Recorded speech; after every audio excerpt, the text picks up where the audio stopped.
Awesome. Thank you so much. So what we're going to do first is we're just going to talk about um, preventing illness and how germs spread and make us sick. We are with Project Firstline, which is a CDC initiative to educate on infection prevention and control and all the value therein. First, we're going to go through a brief overview of what infection control is and basics of viruses. And I'm going to pass it to Deniece to take us through that. All right, thanks, Kristen. I hope everybody can hear me. So let's go ahead and get started. So, like Kristen said, we're going to start with infection control. So essentially, infection control is a series of actions that we all take to prevent and stop the spread of infections when we recognize that there's a risk for germs to spread. So when we implement these infection control actions consistently, those everyday actions can help protect us and those around us. So to better understand why infection control is important for us, we'll break it down like Kristen said. We'll look at the basic science of viruses, how germs spread, and then we'll look at what we can do to protect ourselves and those people around us. Because with the foundation knowledge about germs and how they spread and the why behind infection control, we can then start to recognize infection risks and make the right decisions to protect ourselves. Next slide, please. All right, so let's look at the basic science of viruses. Next slide.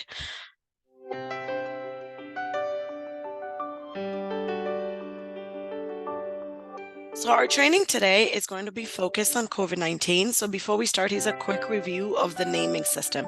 So even though you may hear the terms used interchangeably, COVID-19 actually refers to the disease or the infection that is caused by the SARS-CoV-2 virus. That is the scientific name of the virus that causes COVID-19. So even though we use the terms interchangeably, that's what that means. Next slide, please. So when we look at the composition of most viruses, they have two very important parts. They contain packets of genetic material needed to make copies, right? And a protein shell that protects the genetic packets. Some viruses, like SARS-CoV-2, contain an additional envelope that offers additional protection to the genetic packets and the protein shell protecting those genetic packets. Next slide, please. Now, when we look at how viruses spread, they actually have a pretty unique ability to use the cells in other living things to make copies of themselves, which then allows them to spread from person to person. Viruses have a false key that allows them to attach to a cell and enter the cell, which then allows them to make copies of themselves. When a virus is able to make enough copies within the cell in the body, this actually causes enough damage that leads to the immune system to recognize this damage as an infection and try to fight it off. Next slide, please. Now that we understand how viruses transmit, spread, and make copies of themselves, let's actually look at the elements that they need in order to spread and cause infections. And these are elements that are used by all germs in order to cause infections. The first thing that germs need is a place to live. These places are called reservoirs. The important reservoirs in the human body are the skin, the gut or the digestive system, the lungs or the respiratory system, and the blood. We also have some important reservoirs in the environment to think about, and that includes water or surfaces that have water on them, dry surfaces like tables, countertops, door handles, the dirt and dust in the environment, as well as the devices and equipment that we use in our environments every day. Germs also need a pathway. This is a way to get from where they live to another place or person because germs can't always move on their own. Germs also need a person to infect, as well as the ability to get around the body's natural defenses in order to make that person infected develop a disease or an illness. Lastly, germs need to survive in the body so that they can actually make you sick. Now, acting on any of these elements can keep germs from spreading and keep people from getting infected. That is essentially what infection control is. Now, let's take a look at the pathways that germs use to spread and make people sick. Next slide, please. Germs mostly use these four pathways to spread and cause infections. The first is through touch. That usually involves the skin and especially the hands, but this can also happen with devices, equipment, and any surfaces in our environment. Germs also spread when we breathe them in. They also spread through splashes or sprays of blood or bodily fluids or water from sinks or other surfaces. Germs in those splashes or sprays can actually get into a person's eyes, nose, mouth, or cuts and breaks in skin and cause infection. And the last common pathway to think about for germs to spread is through the bypass or breakdown of the body's natural defenses, like when the skin has to be broken to insert a needle. This then creates a pathway from the germs to go from the surface into the body. Next slide, please. So we've looked at the general makeup of viruses. We've talked about how germs spread. Now let's focus on one of the pathways we just mentioned and look at how COVID-19 germs in particular spread through the air. Next slide. So this image here gives you a visual of what a respiratory droplet looks like. So how do we define respiratory droplets? Next slide, please. Our breath, every single person's breath usually contains a lot of water that you can't always see. However, when you breathe out on a cold day, you'll be able to see that water in your breath. This water is what we call respiratory droplets. When somebody's infected with COVID-19, these droplets carry the viral copies of the disease from that infected person to the person nearby who will breathe in these droplets. Now, a general note to think about is that when respiratory droplets that are infected with germs land in the eyes, the mouth, open wounds, the nose, they can cause an infection depending on what those germs are. Next slide, please. Now that we know how COVID spreads, let's look at what exposure risks are around us. Thinking about respiratory droplets that we just defined, what are some exposure risks of COVID-19? Some things you might want to think about or consider is how long you are around people, right? You never know if someone is infected or not. So how long are you around people? How close are you to these people that you're around, right? How close are they to you? Were the people talking, coughing, sneezing, singing, laughing? What was happening when you were in close proximity to this person? Did this person have any signs of an infection?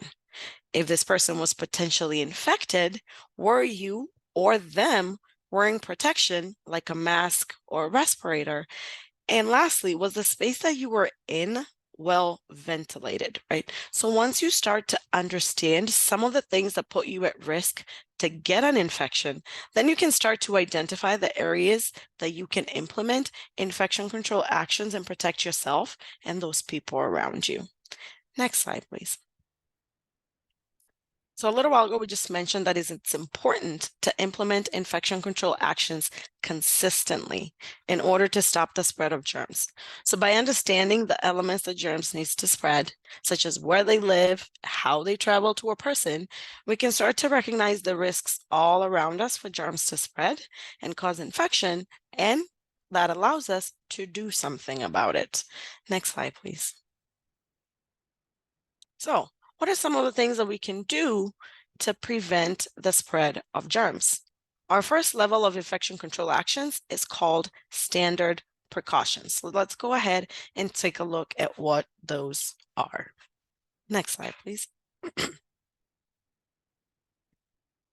Standard precautions are essentially basic practices that you can apply to any and all settings, regardless of whether the person around you is infected or not. Whether you know it or you don't know it, standard precautions can be applied at all times. These precautions keep the infected person from spreading germs, but they also protect the uninfected person from picking up these germs. What we always need to remember is that the effectiveness of standard precautions depends on how consistently they are followed. Best practice is to use standard precautions for all settings at all times, in addition to assuming that any blood and bodily fluid is infected with germs. Next slide, please. So what are some of the standard precautions that we can use to reduce or eliminate the risk of spreading germs altogether? So standard precautions involve things like hand hygiene, environmental cleaning and disinfecting, injection and medication safety, the appropriate use of PPE based on the activities and the tasks being performed, respiratory hygiene and cough etiquette principles, such as covering your cough and using masks and respirators, as well as proper handling, cleaning, and disinfecting of equipment and devices in our environment. So let's start looking at these standard precautions. Next slide. Let's start with hand hygiene. Hand hygiene means cleaning your hands. That could either be washing your hands with soap and water or using an antiseptic hand rub, such as an alcohol-based hand sanitizer. These two work in two different ways. Soap and water carry germ particles off of the skin, while alcohol-based sanitizers inactivate germ particles or break down their structure, thus making them ineffective. We touch a lot of things during the course of our workday. So being diligent about hand hygiene is super, super important. This is because even though we all know how important it is to clean our hands to keep germs from spreading, studies have shown that on average, we all clean our hands less than half of the times that we should. Next slide, please. Another standard precaution that we mentioned is cleaning and disinfecting. Again, these are two very different things. Cleaning is the process that removes things like dust, dirt, grime, or the spills and smears and everyday messes from surfaces. This can also remove some germs, but not all. On the other hand, disinfection is the actual process that kills or destroys germs. Now, when you're disinfecting, you need to use EPA-registered disinfectant products to destroy the germs. By following the instructions on the disinfectant label, especially instructions for contact time, you're ensuring that the surfaces that are being disinfected are appropriately disinfected, and this kills all the germs and keeps them from spreading to you and to other surfaces. So we have some easy reminders to keep in mind, right? So when you ask the question, when should I clean? You should always clean if a surface is visibly dirty, as well as frequently cleaning high-touch surfaces and items. When you ask, when should I disinfect? Again, you should always clean high-touch surfaces such as door handles and tables frequently. Additionally, you should always disinfect spills of blood and body fluids because, again, you never know if they carry germs or not. So cleaning is not enough. You also have to disinfect. Remember, cleaning a surface only removes some germs from the surface, while disinfecting is the process that results in the elimination of many or all of the germs on the surface or the object that you're cleaning. Now, something else to note is that there's a one-step disinfection process, which essentially refers to the method of disinfecting surfaces or objects using a single disinfectant product that is formulated to clean and disinfect at the same time. Thus the term one-step disinfection or single step. So following one-step processes anytime uncertainty exists about the nature of contaminants keeps you safe. The one-step process is also great when carried out when uncertainty exists about the presence of multi-drug resistant organisms and germs. Next slide, please.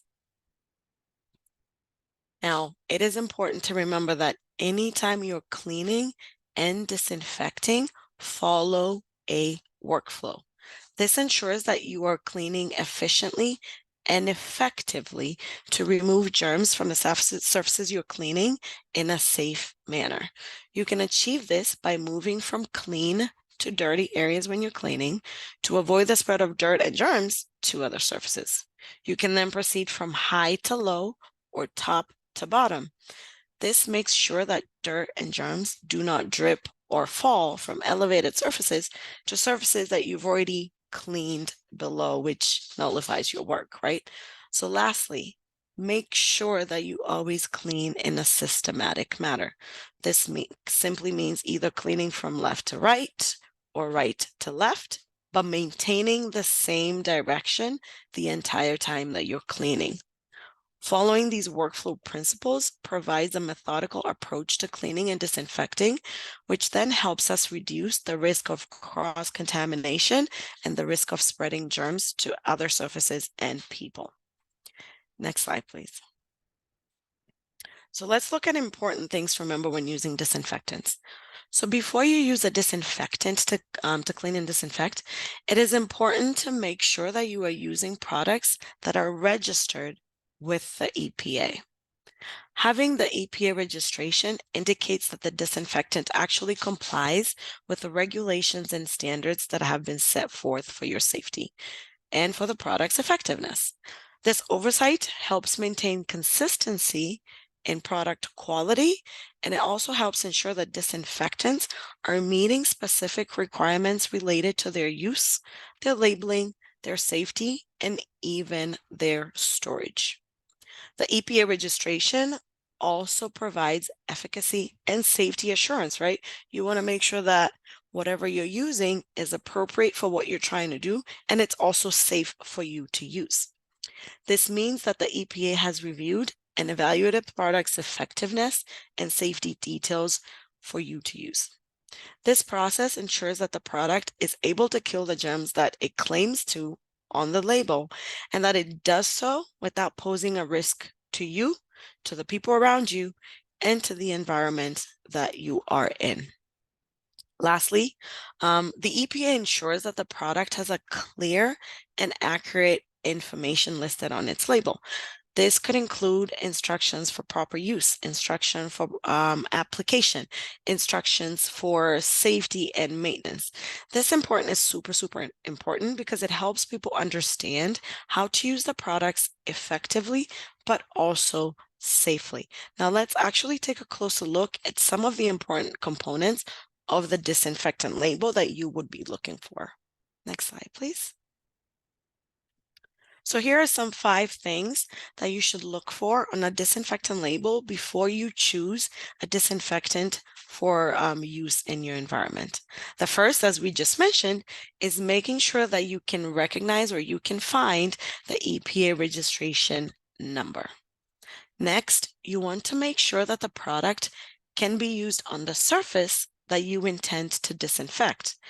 Using a disinfectant on a surface that the product is not intended for can actually damage the surface or the item that you're trying to clean, which again could pose risks to you or the environment that you're in, and could lead to the germs not being effectively killed and spreading and causing infections.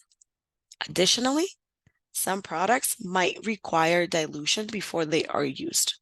So if there are dilution instructions on the label, always make sure that those instructions are followed to the letter to make sure that your product is working effectively. The last and very important piece of information to look for is contact time, which could also be called dwell time. Contact time means the amount of time a disinfectant needs to stay wet on a surface in order for it to work properly and kill all the germs you intend to kill. When you use a disinfectant on a surface, it needs a little while to effectively kill germs, right? You don't just apply it and wipe it off. As an example, if you're using a product and on the label it says it has a contact time of 5 minutes, that means that whatever you're cleaning, whatever surface or item you're cleaning, needs to remain wet with your disinfectant for at least 5 minutes in order for your disinfectant to work. If you wipe away your disinfectant too soon, or you fan or blow on it to make it dry faster, it actually doesn't work like it's intended to, and it doesn't get rid of all the germs that you're trying to get rid of. So it is super important to follow the product instructions and the recommended contact time to make sure that whatever you're cleaning and disinfecting is done so thoroughly. Remember, the manufacturer and product instructions should always be followed all the time. Next slide, please. Now, when you're looking for disinfectants that kill COVID, the EPA has actually done a great job of providing many resources about disinfectants for use, as well as providing lists of disinfectants and what germs they are effective against. And this includes COVID. So the list for SARS-CoV-2 is called List N.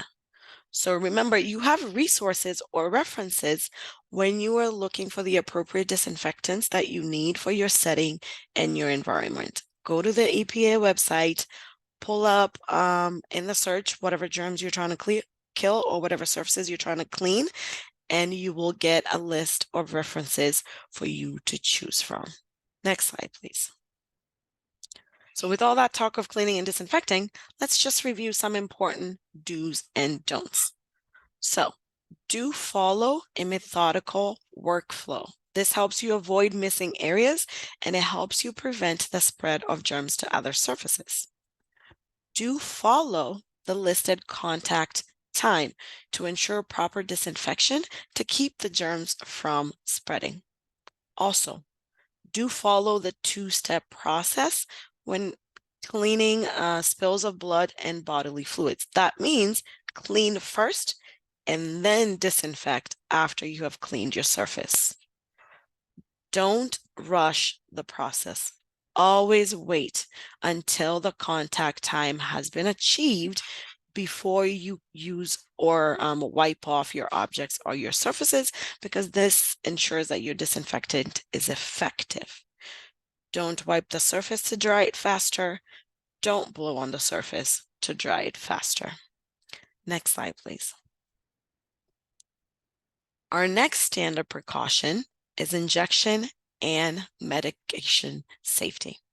There's a public health effort to eliminate unsafe medical injections, and it's called the One and Only campaign.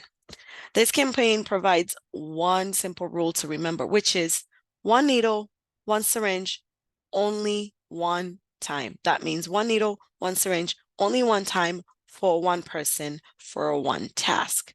The same rule should also be applied for insulin pens. That should be one insulin pen for only one person if that applies to your setting or your environment.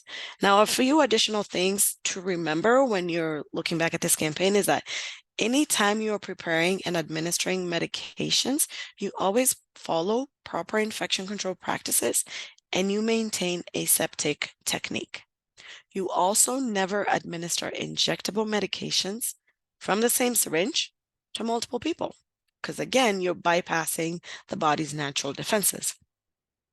Any medications that are labeled for single use or single dose should never be pulled or used on more than one person. Now, these things are really important to remember because every year, unsafe injection practices actually cause disease outbreaks.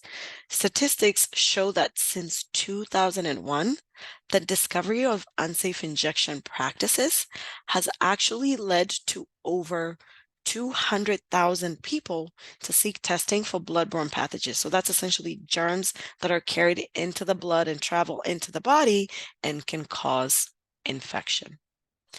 Next slide, please. The next standard precaution that we're going to look at now is PPE, or personal protective equipment, that is used as part of standard precautions, and in particular, the PPE that is recommended for protection against the spread of COVID-19. And I will hand this over to Kristen. Thanks so much, Deniece. So as she said, we're going to look at the types of personal protective equipment that are used to prevent the spread of illness. We're going to cover gloves, which are used to protect hands, gowns and aprons, which protect skin and clothing, face masks, which protect mucous membranes of the mouth and nose, respirators, which prevent inhalation of infectious material, goggles that protect the eyes, and face shields that protect mucous membranes of the face, mouth, nose, and eyes. We'll go into more detail, including the appropriate donning and doffing of each item of PPE as we move through this presentation.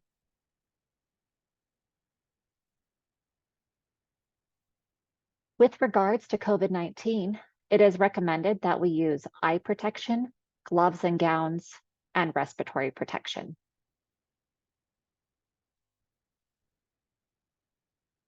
In general, we select PPE based on the nature of the interaction and potential for exposure to infectious material. You should assess your risk for exposure to potentially infectious materials for each activity being performed and implement practices and PPE to prevent possible exposure. Make sure you perform hand hygiene before putting on or donning your PPE. You will don the appropriate PPE before coming into contact with the individual. Be aware of self-contamination when PPE is used. Removing and discarding PPE should be done carefully. Make sure to perform hand hygiene immediately after PPE removal. Your PPE must be put on, worn properly, and remain in place for the duration of the work in a potentially contaminated area in order for it to be effective. PPE should not be adjusted. For example, retying your gown, adjusting a respirator or face mask during any of the care you provide. PPE must be removed slowly and deliberately in a sequence that prevents self-contamination, which we will go over later. First, let's talk specifically about eye protection.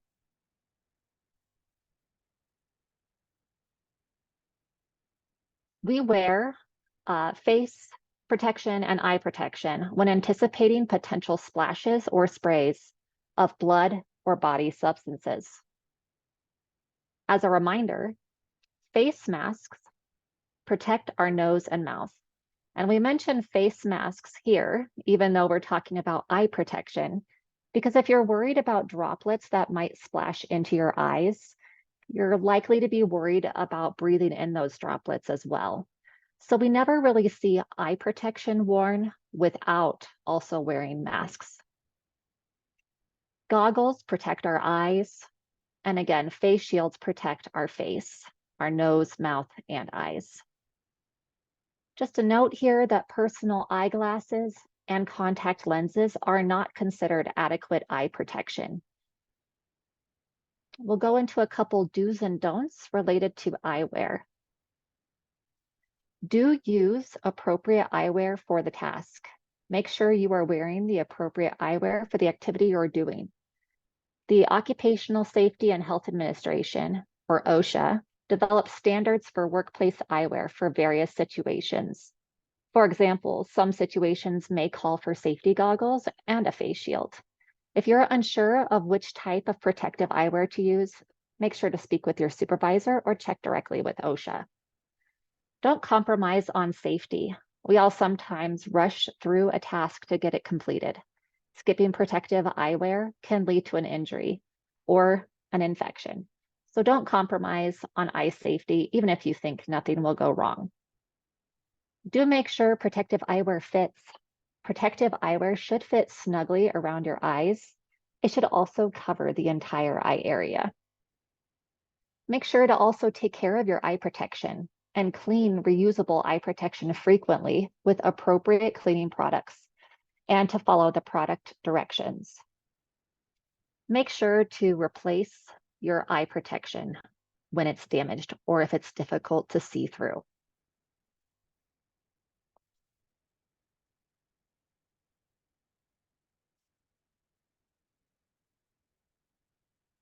All right, so why is eye protection recommended for COVID-19? Eye protection, which again is either goggles or a face shield, is part of the PPE recommended for COVID-19 because in addition to getting in the nose and mouth or being inhaled, the virus can get into the nose and throat through the tear ducts and cause infection. Respiratory droplets that can carry virus can land on your eyes and travel from your eyes to reach the target zones of the nose, mouth, back of the throat, and lungs. Some viruses can also infect cells in the eye directly. make sure that your eye protection doesn't get in the way and that you can see what you're doing. That's the key point that we want to make sure that you are following when you choose your eye protection. It should allow you to see clearly and do your work safely.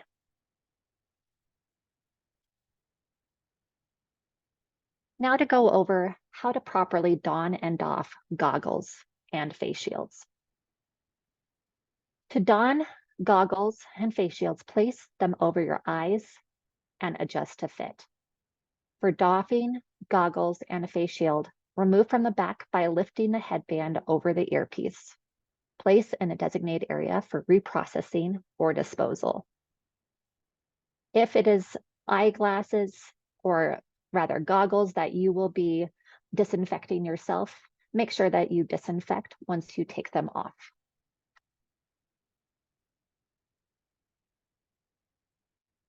Next, we'll talk about gloves and gowns.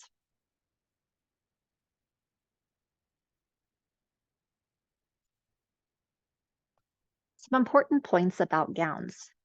They make it easier to remove things, such as germs and body fluids, that might get on you while you're working.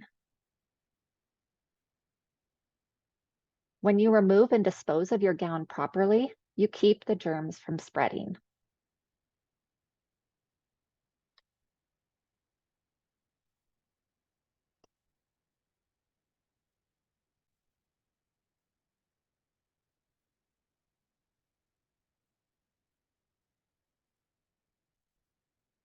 All right, now we'll discuss donning and doffing of gowns.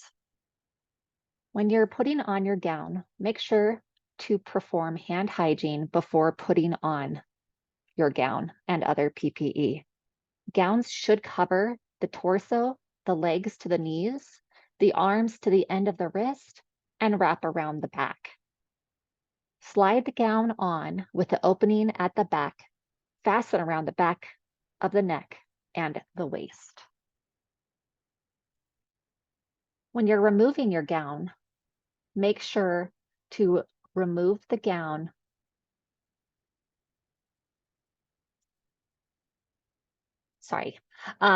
remove the gown and clean your hands before leaving the area. Do not wear the same gown between individuals. The gown front and sleeves are contaminated. If your hands get contaminated during gown removal, immediately clean your hands. Unfasten the gown ties. Try to keep your sleeves away from your body while reaching the ties. Slowly pull the gown away from the neck and shoulders, touching inside of the gown only. Turn the gown inside out. Hold the removed gown away from your body, fold or roll into a bundle, and discard. After you have taken off your gown and thrown it away, please make sure to, again, wash your hands to keep germs from spreading in the environment.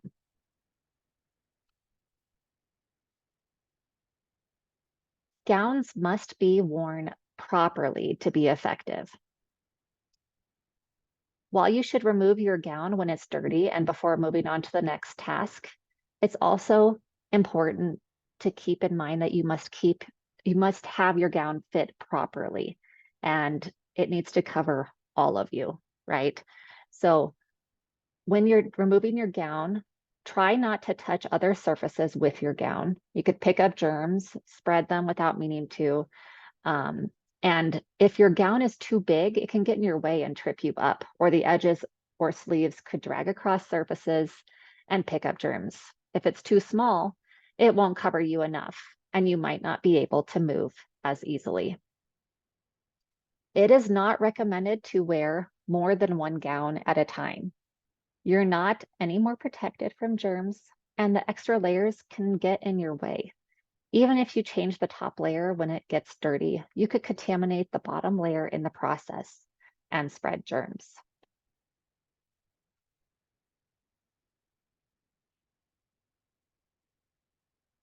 Now let's talk about how gloves protect you and keep you from accidentally spreading germs into your work environment. Gloves do this by covering any breaks and cracks in your skin so that germs can't get to them, and also keeps germs from spreading from your broken skin to others or to the environment.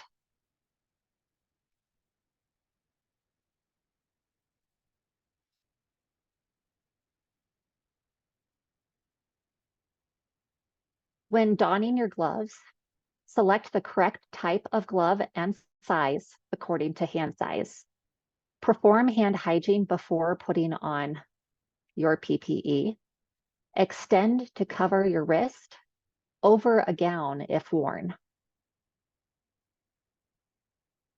In the sequence of PPE donning, gloves are usually the last item to be put on.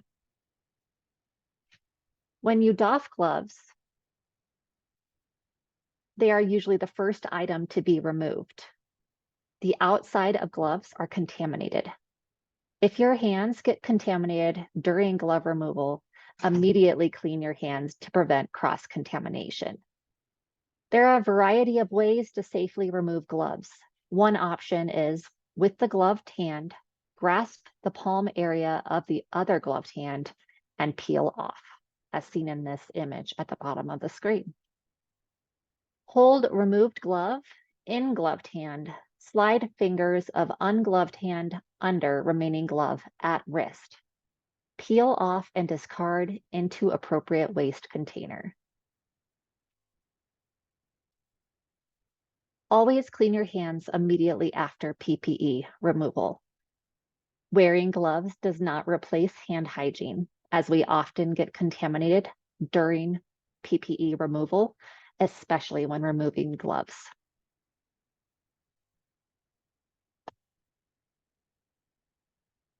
Like all types of PPE, gloves must be worn properly to be effective. Clean your hands after you remove your used gloves and before you put on a new pair. Don't reach into the box with dirty hands because you will contaminate all of the gloves in the box. Do not wear more than one pair of gloves at one time. It can make it harder to move your hands and fingers while providing care, which can lead to mistakes. Also, removing and replacing the top layer of gloves between tasks increases your risk of contaminating the bottom pair of gloves and spreading germs to yourself, others, and the environment.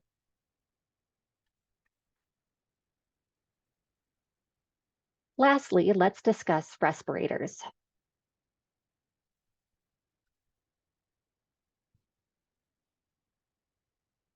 Before we can truly understand respirators and their function, we need to talk about the difference between source control and respiratory protection. Face masks are worn as source control and protect the nose and mouth. They are fluid resistant and provide the wearer protection against large droplets, splashes, or sprays of bodily or other hazardous fluids. They are loose fitting. Leakage occurs around the edge of this type of mask when the user inhales, and it protects others from the wearer's respiratory emissions, hence the name source control. This does not provide the wearer with a reliable level of protection from inhaling smaller airborne particles and is not considered respiratory protection.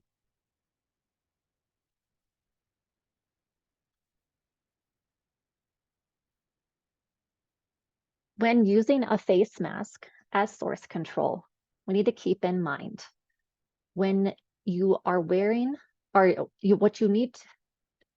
you put on your face mask, you want to make sure to clean your hands before putting the face mask on. Do put your face mask on so it fully covers your mouth and nose.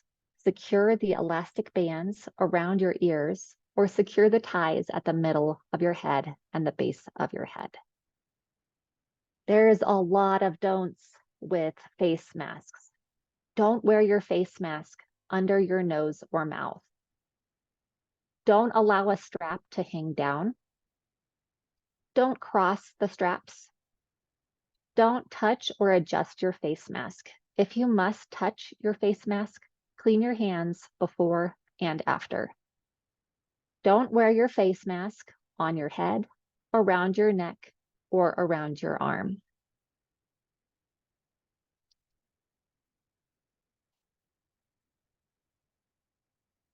When donning a face mask, make sure to perform hand hygiene immediately before donning. Secure ties or elastic bands at middle of head and neck. Flexible band should fit to the bridge of the nose, and face masks should fit fairly snugly to the face and below your chin.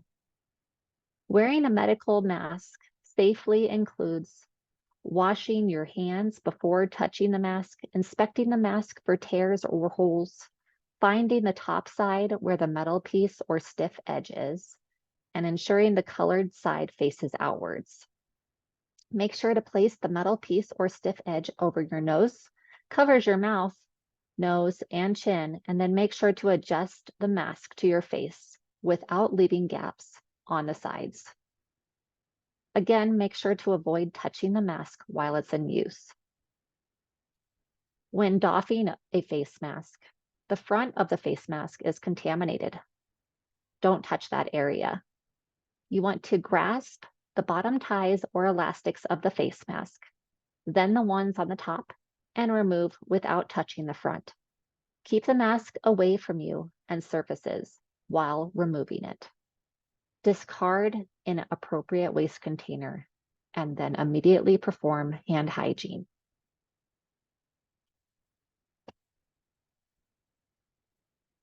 All right, now let's talk about respiratory protection and respirator use as part of standard precautions.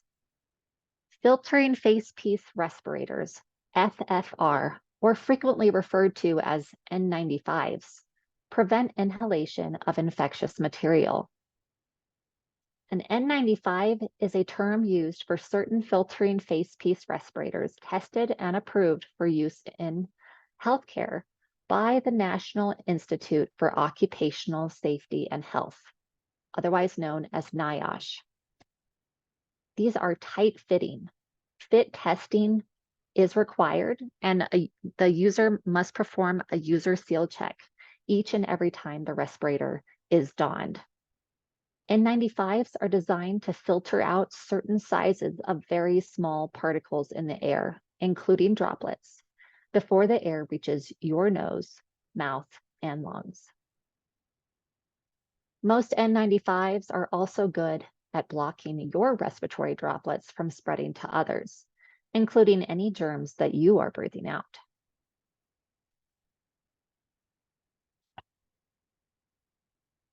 When wearing a respirator, it's important to perform something called a user seal check every time you put on your N95, because you want to make sure you have a good seal around all the edges to ensure the best protection.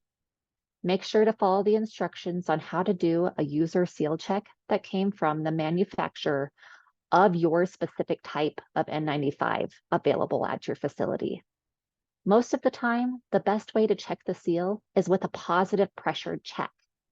You gently breathe out while blocking the pathways where air might escape to make sure there aren't any leaks around your face or in the filter itself. If the pressure doesn't build up, or if there is a leak, use both hands to mold the metal nose strip to the bridge of your nose, starting from the top. You can also move the straps to different areas at the base and top of your head to get the best possible fit. If there's still a leak, you may need to be fit tested with a different model of N95 or a different size. It's also possible the N95 may be worn out and you need a new one, or you may need a different type of respirator altogether.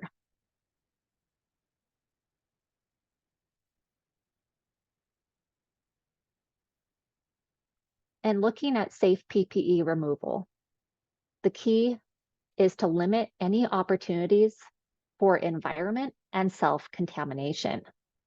Keep in mind that the outside front of all PPE is the area most likely to be contaminated. As always, and I said this multiple times throughout the presentation, we always need to clean our hands after PPE removal to remove any of the organisms that we may pick up while taking off our PPE. An example sequence of doffing PPE is as follows. Gloves first, then your face shield or goggles, then your gown, then your face mask or respirator, and then again, following up with cleaning your hands immediately after.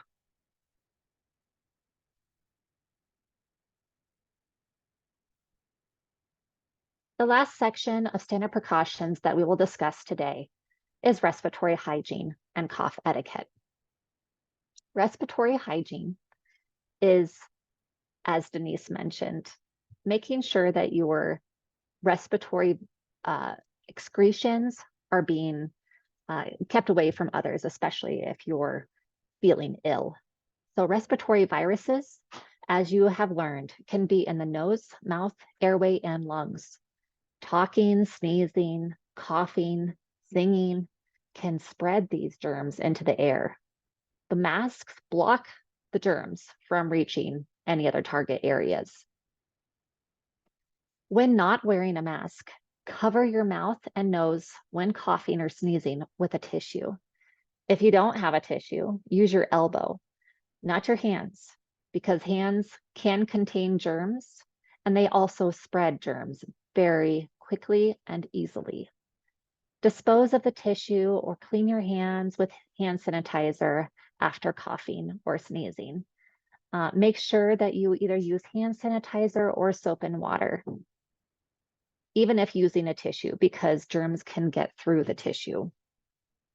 When used correctly, respirators filter germs, very large to very small, as air is breathed in and out. Infection control actions, such as wearing masks and respirators, help prevent the spread of illness. So anytime you're feeling unwell and there's something, either a cough or a sneeze, and it doesn't feel like just allergies, and you're certain that you probably need to lean on the side, to kind of err on the side of caution and follow respiratory hygiene and cough etiquette by wearing some source control to make sure you don't spread germs to someone else. As we've discussed, the goal of standard precautions is to protect you and others, ensure the safety and well-being of everyone by minimizing the risk of exposure to germs. Also, prevent transmission, stop the spread of germs between people as well as the environment, and also maintains a safe environment by reducing the number of microorganisms in the surrounding environment.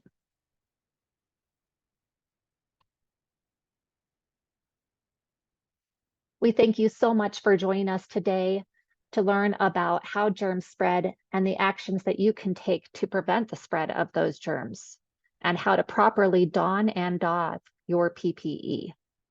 If you have any questions, please feel free to reach out to the Colorado Project Firstline team at CDPHE_project_firstline@state.co.us.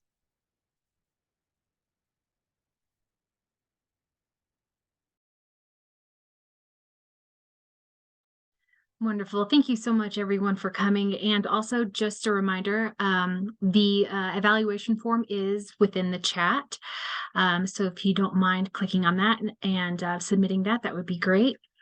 That is going to wrap it up for today. So I thank you again for coming, and I hope you have a wonderful afternoon. Thank you so much. Bye-bye.